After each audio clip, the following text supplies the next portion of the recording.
Termasuk tadi yang berkeyakinan Tuhan bersemayam di arasy, lalu pukul 3 pagi turun ke langit pertama. Nah, biasanya semua akidah yang menyimpang itu tidak rasional. Karena kalau salafi ini dikejar, Tuhan ini turun pukul 3 pagi. Itu pukul 3 pagi ikut waktu daerah mana? Ada seorang guru hafal Quran datang menemui saya, minta maaf karena sampai 2016 dia mengatakan saya kafir karena saya mengatakan Ar-Rahman al-Ashistawa itu adalah al-istila, Allah berkuasa. Sedangkan kata guru saya, kata dia sebelum dia tobat, ini tobat dari Wahabi, kata dia, kata guru saya, Tuhan itu di atas aras, maka siapa yang mentakwil itu kafir. Ustadz Somad itu gimana? Ustadz Somad itu kafir. Jadi sampai 2016 Ustadz masih kafir. Baru akhir-akhir inilah Ustadz Islam. Dan minta maaf ke saya. Saya pikir begitu berbahaya. Tadi Kiai menjelaskan itu begitu simpelnya, sederhana. Tapi bagi masyarakat, berapa banyak Ustadz dan Kiai dikafirkan hanya karena mentakwil. Mereka harga mati bahwa Tuhan di atas aras. Siapa yang tidak menyebut itu kafir. Man lam yukafir fahuwa kafir. Bagaimana bahayanya ini kepada umat? Ya jelas bahaya. Karena mengkafirkan orang lain, mengkafirkan orang muslim itu akan kembali kepada dirinya sendiri. Walaupun kita tidak mengkafirkan mereka yang mengkafirkan kita. Saya tadi berharap Kiai mengkafirkan, jadi saya dapat legitimasi begitu. Masalah ini di kalangan Asy'ariyah terjadi khilaf. Sebagian ulama mutaqaddimin seperti Syekh Abi Ishaq Asy-Syirazi, pengarang kitab Al-Muhadzab. Kata beliau, ahli bid'ah yang mengkafirkan kita berarti kafir. Kata beliau. Wahabi kalau mengkafirkan kita berarti kafir. Karena di dalam hadis, man qala li akhihil muslim ya kafir, faqad ba'a biha ahaduhuma. Cuma kata Imam Nawawi dalam Raudhah, juga dalam Raudhatut Thalibin, pendapat yang muktamad tidak kafir. Mengapa? Karena mereka ini ada syubhat. Mengkafirkan ini karena ada syubhat di dalam pikirannya. Apa kira-kira yang memotivasi mereka untuk tajsim? Yang memotivasi mereka ya kurang belajar. Nggak mau belajar. Tapi doktor. Ya dia doktor bidang apa Ustadz? Akidah di Madinah Al-Munawwarah. Lah terus akidahnya akidah apa doktornya? Masya Allah. Jazakumullah. Jamaah yang dimuliakan Allah dimanapun berada, sangat menarik. Tapi di awal Kiai Idrus Ramli mengatakan Ustadz Somad hanya punya waktu 30 menit. Dan saya dari tadi melihat dia bicara dengan beliau 30 menit seperti 3 menit. Begitu cepat. Saya yakin jamaah pasti tidak mau berhenti. Kiai, apa yang mesti dilakukan seorang ustadz ulama untuk meluruskan akidah umat? Saya kira memang pada zaman sekarang ini para asatid, para ulama, para kiai, para habaib itu memang harus gigih menjelaskan akidah Ahlus Sunnah wal Jamaah. Kemudian juga meluruskan syubhat-syubhat orang-orang yang menyimpang dari Ahlus Sunnah wal Jamaah. Termasuk tadi yang berkeyakinan Tuhan bersemayam di arasy, lalu pukul 3 pagi turun ke langit pertama. Nah, biasanya semua akidah yang menyimpang itu tidak rasional. Karena kalau salafi ini dikejar, Tuhan ini turun pukul 3 pagi. Itu pukul 3 pagi ikut waktu daerah mana? Kalau waktu istiwa kan jalan terus. Jalan terus. Setiap matla itu selisihnya kan kecil. Berarti Tuhan pindah-pindah. Ya.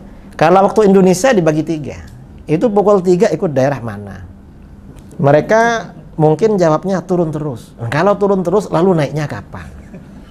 Itu kan problem. Nanti mereka ditanya, ngapain turun? Mungkin mereka bilang, loh Tuhan itu turun untuk mendengar doa kamu, makanya bangun sholat tahajud. Lalu kita tanya, apa kalau tidak turun nggak dengar? Mereka bingung lagi. Karena kalau jawab Tuhan nggak dengar, kufur mereka, kafir. Kalau jawab sebenarnya dengar walaupun nggak turun, bisa ditanya lagi, loh kalau dengar dari aras ngapain turun? Tapi biasanya kalau terdesak jawabannya bila takif wala taksir. Oh, itu kan cara ngeles terakhir itu. Cara Kalau dialaskan Tuhan itu di atas dengan Isra Mi'raj gimana Kiai? Itu buktinya Nabi Muhammad naik ke atas jemput sholat bolak-balik. Berarti Tuhan di atas. itu tempatnya Nabi ketika bermukalamah dengan Allah. Di dalam hadis-hadis tentang Isra Mi'raj tidak ada keterangan bahwa itu tempatnya Allah. Tapi tempat ketika Rasulullah mukalamah dan melihat Allah. Keterangannya seperti itu. Bukan tempat Allah. Tidak ada keterangan di dalam hadis itu tempatnya Allah, gak ada. Karena yang Isra Mi'raj, yang membaca hadis-hadis Mi'raj kan kita kan. Mereka ini gak mau sebenarnya peringatan Isra Mi'raj. Lalu dipakai dalil, ya salah dong. Berarti dengar ceramah kita waktu Isra Mi'raj. Lah ya itu, Bid'ah juga itu. Dialaskan lagi doa Kiai. Buktinya kalau doa itu nunjuk Allah di atas. Kalau Allah di bawah pasti doanya gini. Kata para ulama, atas itu qiblatud doa, sama dengan Ka'bah itu qiblatus shalah. Kalau tanah itu qiblatus sujud. Gak ada orang sujud itu ke atas, gak ada, ya pasti ke tanah. Makanya di dalam Al-Quran itu fasjud waqtarib, sujudlah dan mendekatlah. Kalau ini tidak ditakwil, ini bahaya, karena berarti Allah ada di bawahnya karpet ini. Berarti Wahabi ini kalau mau pakai otak sedikit aja ya. Sebenarnya kalau dipakai sedikit itu lumayan, hasilnya bagus. Nah, mereka emang nggak dipakai, jadi masih orisinil.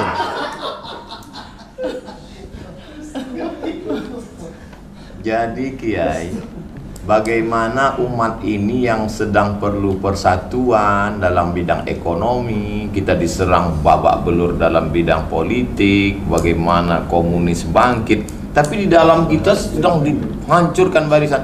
Apa kira-kira mungkin nggak ini gerakan ini disusupkan untuk memecah umat Islam dari dalam? Itu jelas itu, bahwa memang kelompok-kelompok radikal itu memang disusupkan untuk memecah kita dari dalam. Iya, dan memang yang mendapat himayah, perlindungan dari Protek, ya. mendapat protek dari barat, kemudian juga dana tamwil, itu kan kelompok-kelompok radikal. Besar duitnya Kiai. Ya gak tahu lah, kayaknya iya. Dulu saya kan nonton video Kiai itu yang katanya ada $2.000. Saya waktu itu 1.500. 1.500. Udah turun atau memang? Gak tahu, kalau itu yang cerita ke saya itu mantan Ustadz Wahabi. Tobat. Dia bilang, saya waktu ceramah di Bogor tuh Ustadz, Iya. Kiai tahu berapa gajinya Ustadz Wahabi? Gak tahu. Saya tahu Kiai. Berapa? $1.500. Lo kok tahu? Saya mantan, katanya. Berarti kalau dibuatkan persatuannya bagus juga ya. Persatuan Mantan mantan Wahabi. Tobat. Wahabi, saya kira bagus itu. Mungkin Ustadz bisa koordinasi nanti. Termasuk yang tadi yang minta maaf ke saya baru Islam 2016. Sebelum itu saya kafir, dikafirkan. Kalau berani mengkafirkan ustadz, maka tidak heran kita begitu di masjid menyalahkan apa segala macam. Atau akar radikal itu dari sini. Memang akar radikal dari situ, Ustadz.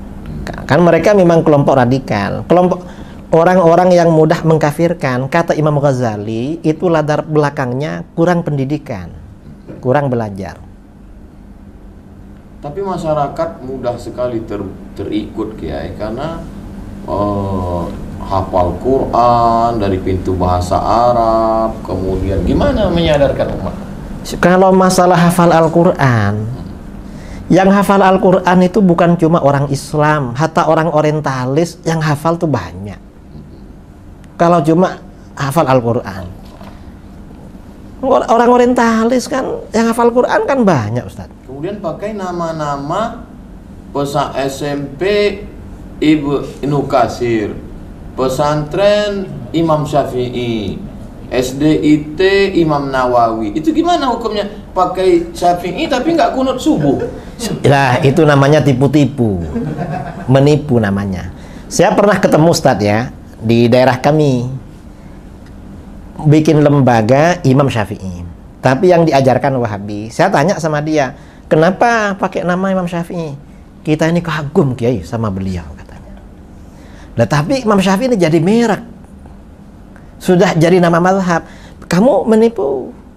Kamu ini sama dengan jualan sate. Ada orang jualan sate babi, tapi ditulis sate kambing. Begitu ditanya, loh ini kok ditulis sate kambing? Kan yang dijual babi. Kita ini kagum sama kambing. Mereka ini kayak begitulah. Saya kira seperti itu. Kenapa tidak Taimi? Kenapa Wahabi? Ya, karena Wahabi ini lebih radikal daripada Taimi. Iya. Dan Taimi ini kan setelah meninggal memang pemikirannya kan mati. Dihidupkan lagi? Dihidupkan lagi oleh pendiri Wahabi ini.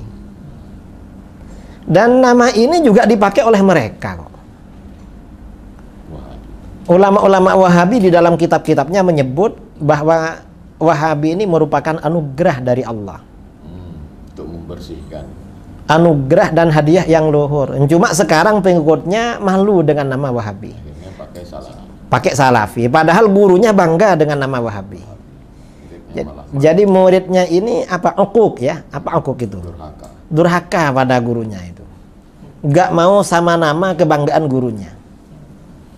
Sama gurunya saja durhaka. Masya Allah.